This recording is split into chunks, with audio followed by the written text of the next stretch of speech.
Welcome back to Partnerships Unraveled, the podcast where we unravel the mysteries about channel and partnerships on a weekly basis. My name is Efe, and I'm excited to introduce our special guest, Carilu. Carilu, how are you doing? Hi, I am doing great. Thank you so much for having me on. Thank you for joining us. Really excited for the conversation around partner marketing. Maybe you could give us a bit of an introduction about who you are, where you come from.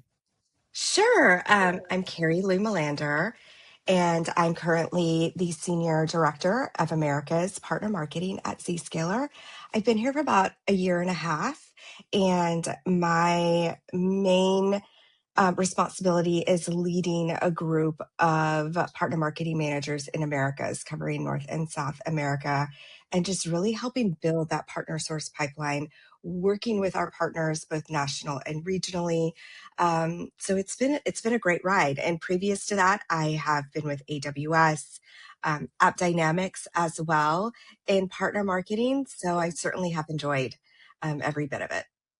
Amazing. Thank you for taking time to joining us today. I always love talking to partner marketing people because I feel like you have one of the most challenging and interesting jobs in the ecosystem. Because I always feel like partner marketing people have to be both really good generalists, they have to have good business acumen, but also they have to be good at, executing and like being detail oriented as well. But one of the things that I think makes a really good partner marketer is that being proactive. And you mentioned before, maybe some of those partner marketers can be a little reactive in their job. They can get into that reactive mode where they're, just executing on tasks that are requested from them. So how do you, what advice do you give to your team of partner marketers to help them shift from being order takers and become more strategic advisors and more proactive in their job? Yeah, it's an important thing because when you're in this role, the number one thing that you need to be doing is building trust. That's the number one thing with the partner sales organization. So how do you go about building that trust, right? You need to be strategic with them and you need to understand what their goals are. So I always tell my team that they need to work backwards. So understanding what their objectives and priorities are. What are their goals? What are they trying to reach? And help them understand that you are trying to help them with that goals, right? So I think another important part is asking the why. Why do you want to do this? Why is it so important? And I think a lot of partner sales individuals don't get asked that question, right? It's a very order taker situation. I want to do this. This is going to help me. But the important thing is asking those questions and ensuring that we are measuring something. There is an outcome to it. And then when you have that and you're able to provide that, data, that insight that, hey, we did this because this is what you're trying to reach, right? Then that trust really begins to build, right? Then you have a seat at the table, right? So I always make them create a slide, right, to really capture that particular partner sales manager, their goals, what are they trying to achieve, who are their important partners, net new logos, like all of that, deal registration, so that they can reference it, right? And so when that partner sales manager comes up and says, I want to do this, it's like, well, how does it fall in this plan? Right? Is this what we talked about? It's keeping them aligned. It's keeping them, straight and having clarity. And then there's mutual respect after that. Yeah, I'm so glad you said that. I think also when you start asking that why question and trying to have a better understanding about the partner, you can also develop better campaigns that's going to yield a better ROI as well. And that's the next topic that I want to talk about, because it's such a recurring theme that we have on the podcast that we have seen this shift about partner marketing over the last few years, where ROI has become much more scrutinized. Now it's all about, okay, what are we getting out of this campaign? And you have a reputation for balancing stronger partner relationships, but also with a disciplined decision making. So you know when to say no, how to approach that campaign from a perspective where it's about driving ROI. I'm curious to hear also, how do you coach your team to make also smart choices with partners and respectfully guide the partners toward a campaign, a higher ROI activity, instead of just saying yes to everything that falls on their plate. For sure, for sure. So to me, data is the anchor. Data is the key, right? Period. Right? If there's no data, then what are we trying to do? Right? So when we look at spending our particular funds, I always want to start with the result, right? Well, what was the outcome? Because a partner sales manager or someone else can say, hey, I want to do this event. We do it every year. Well, great. You do it every year, but what have been the results, right? What's been the partner source pipeline? Have there been deal reg? What's been the influence pipeline or the influence revenue, right? And if it isn't driving those outcomes, then we need to shift the mindset, right? Instead of saying no, it's like, well, what can we do that's going to be better and it's going to drive the right outcomes, right? So I always tell my team, if this isn't driving the right results, let's be creative and think about something else, right? Because they're always going to come to us and say, we need to sponsor this golf event. We need to do this happy hour, right? But what if we switch the channel, right? And think about, well, what is critical? Has the partner been enabled? Do they have their certs? Maybe we start there. That's the fundamental, right? Maybe we do an enablement series with them. Maybe we do an incentive, right? To help them get excited and start thinking about Zscaler.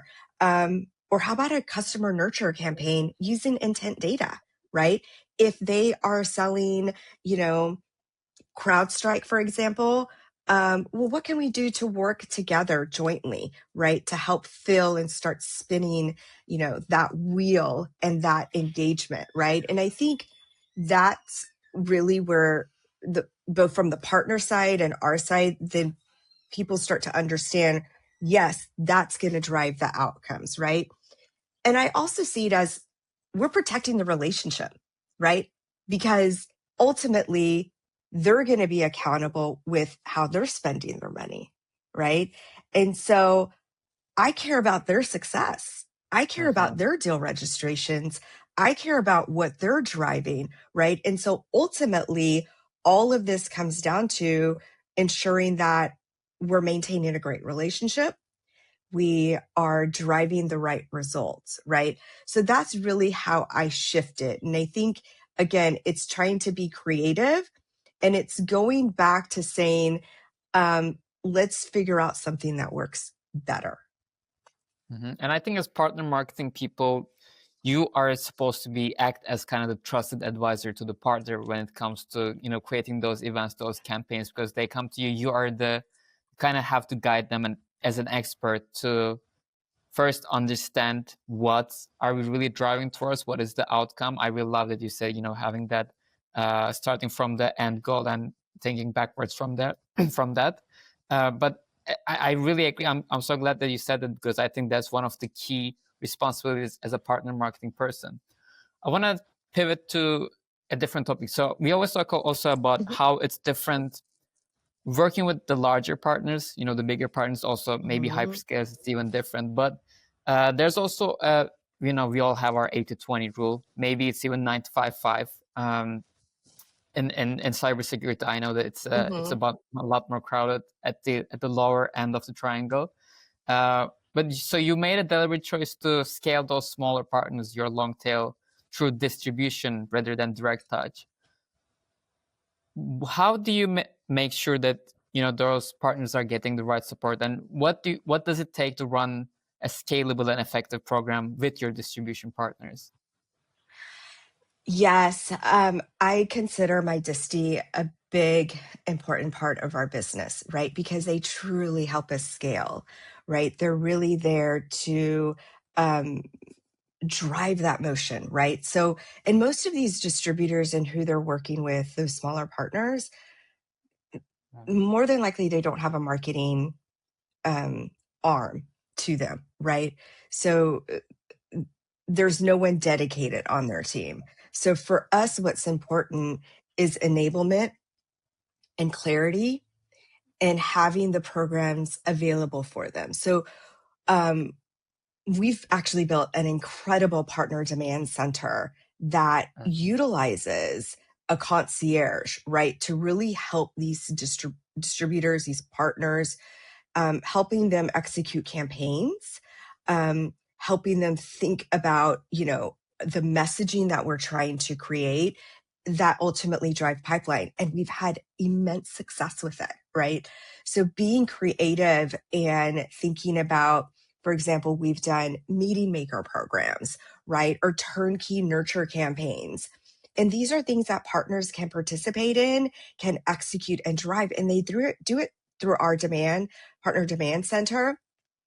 And the responses have been incredible. They come back to us and said, we've seen better response rates through your PDC versus us doing it on our own or going through an agency, right? So we know that it works. And, we're always there. And I have someone on my team dedicated to Disty, and she understands that business too, right? It's about that enablement. So ensuring that, one to many. And we also do it with our PubSec business, which is important as well, right? So we think of creative ways to do that enablement, but also what are we doing afterwards to help kind of execute on to that message and deliver that to their customers. I also always feel like those kind of partners, they don't get a lot of support and love from vendors typically. So it's actually, the competition is much lower. It's so much easier to, gain their love and gain their trust. Even like something small. I mean, not necessarily something, but any kind of help, support. The things that you mentioned, like partner demand center, turnkey campaigns that you're doing, they are so grateful to have that kind of support, and they are an as at Chenex, we work with a lot of those partners, those smaller partners with distributors as well. And I know that they have a lot to gain from, even a little bit of marketing effort, even doing a bit of campaigns can go a long way. We actually, one of the most fulfilling things that I worked here at Chenex was we created a partner wall of love page. And basically all the partners who have kind of seen results working with Chenex, they would we would ask them like, hey, can you give us a testimonial? Like, how was your experience? And then we would ask them, hey, it's okay if you can put it on our webpage. And we have a webpage now called Chenex Partner Wall of Love. And you go there, there are like dozens of partners basically like talking about how, working with Chenex, these like automated campaigns have helped them gain business. So, and I sometimes like go to the web page and just like look at like, oh my God, I've actually like, we've helped all these small businesses kind of get more business, generate more customer inquiries. And that's also one of the most fulfilling things about the job as well. It is. And I think the other thing too to think about is you look at emerging markets, and, I've got LATAM that I cover too. And when we're able to take these campaigns and do it in country with their language, they feel the love. And we were able to translate one of our campaigns, and it has just taken off in LATAM. And they're so excited. They eat it up. They, they just feel, almost like they're included, right? So I think that is important too, that you're catering to those emerging markets as well, because that's important. Yeah, I fully agree. I feel like, don't want to put the blame on anyone, but a lot of times, these like the headquarter team in the US will make decisions about, partner marketing about the rest of the world, but also, being in Europe, also working with like partners in LATAM as well. It is so important to localize that campaign. It's like those people, they're not going to take that like American language, like even in UK, because some of the UK partners we work with, they, for example, sometimes say like, oh, this feels too American. The tone of voice is completely different. So it is so important to empower the local teams to make sure that like any kind of enablement marketing is localized, is in their tone of voice, and so they can bring that to their customers. It's so important. And when I was at AWS, I managed the sort of their global ISV program. And we had that, right? We worked with someone that was able to localize. We had partner marketing managers in country to really help. And here at Zscaler, my peer, Ellery, has really done the same thing. She has taken this concierge program, and we've got people who are localizing. So again, we're there, we're here to help them, and we're here to help them scale. Carilu, you spoke powerfully about being a Latina leader in tech, and you also talked about the importance of mentoring others. How has your identity shaped the way you lead? And in your opinion, what does authentic and inclusive leadership look like? Yeah, it's such an important question. There is a women's basketball coach, UCLA women's basketball coach, and her name is Corey Close. And I've heard her speak numerous times. I've actually had her speak at some of my events because the things that she says and her leadership style is so powerful. And one of the things that she has said that, just sticks with me, it's not what you do, right? It's who you impact, right? And so to me, that defines my leadership style and who I want to be, right? I also believe in situational leadership, and it's really meeting my employees, my direct reports, meeting my people where they are, right? I cannot expect someone on my team to, treat them as someone who is younger and less experienced, right? That's something I always say, right? I want to understand how to help them grow, right? Where they want to be in life.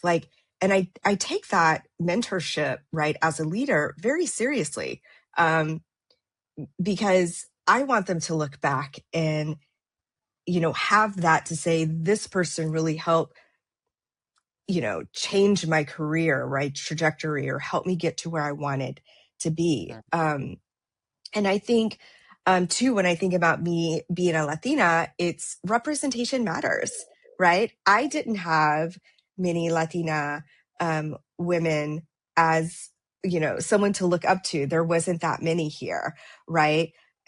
Especially in my career. And I still see very little, right? And so that really inspires me to be the kind of leader that I want to be, right? I want to be that representation for others to see it can happen. They can be the ones. They can be those strong Latinas in tech, right? I empower my team to speak up, to take up space, right? That, to believe in their voice more than anything. And they feel that, right? I have my team who tells me like they feel empowered now. They feel like they can do things. And that's really what being a leader is, right? And I always speak about authenticity because I do think that's important, because when you're honest and when you're transparent, your team appreciates that. They see it, they feel it, right? And then they know that you're, coming from a good place, right? And honestly, for me, there's nothing more rewarding than to seeing team members grow, right? Or to seeing them flourish and get that confidence. Throughout my career, it has been wonderful to see. I lived in Argentina for a while. I was relocated for work.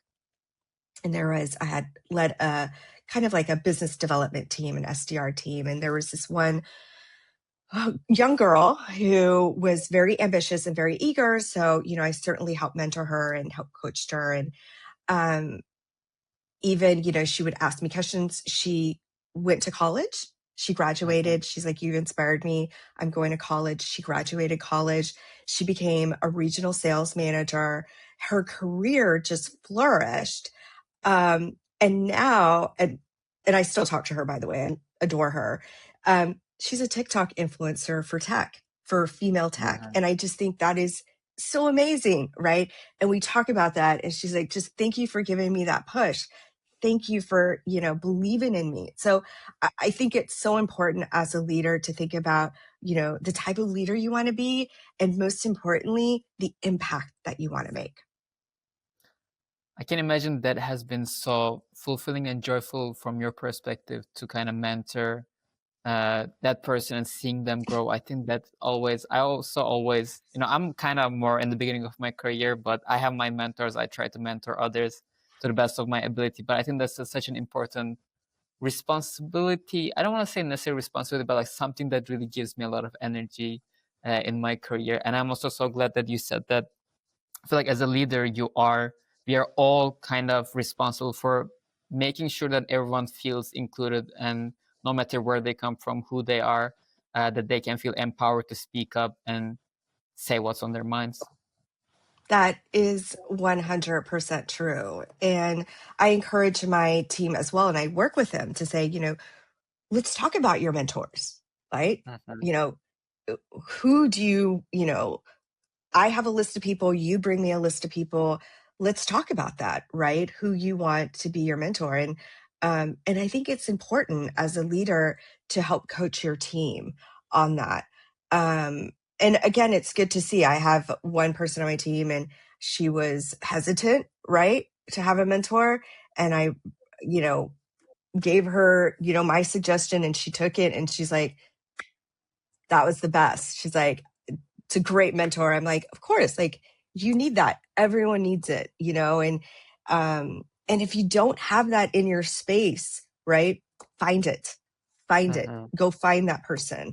There are a ton of people who are there to help you and to help see you succeed and to grow, and reach out to them. Mm-hmm. And I feel like also maybe sometimes, when I was also junior, I kind of realized that some people have a tendency to think that they might be bothering others when they're reaching out and like asking for help.